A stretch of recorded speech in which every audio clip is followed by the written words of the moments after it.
আপনি চাইলেই আপনার প্রিয়জনের নামে গান তৈরি করে তার জন্মদিনে উইশ করতে পারেন। এটা করলে আপনার প্রিয়জন অনেক খুশি হয়ে যাবে। কিভাবে গান তৈরি করবেন চলুন দেখে আসি। প্রথমেই চলে আসবেন গুগল ক্রোম ব্রাউজারে। আসার পরে উপরের দিকে সার্চ বারে ক্লিক করে দিবেন। ক্লিক করে ওয়ান হ্যাপি বার্থডে লিখে সার্চ দিয়ে দিবেন। এরপর প্রথমেই যেই ওয়েবসাইটটা আসবে এর উপরে ক্লিক করে দিবেন।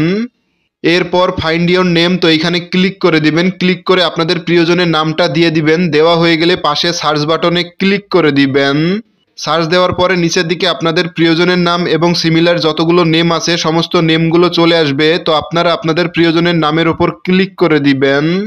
ক্লিক করার সাথে সাথে আপনাদের প্রিয়জনের নামে জন্মদিনের গানটা তৈরি হয়ে যাবে।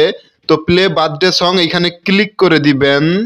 ক্লিক করার পরে এখান থেকে আপনাদের প্রিয়জনের নামে জন্মদিনের গানটা শুনতে পারবেন। তো ডাউনলোড করার জন্য পাশে একটা থ্রি ডট অপশন আছে, এর উপরে ক্লিক করে দিবেন। এরপর ডাউনলোডের উপর ক্লিক করে দিবেন। তাহলে সঙ্গে সঙ্গে সেই গানটা আপনাদের ফোনে ডাউনলোড হয়ে যাবে।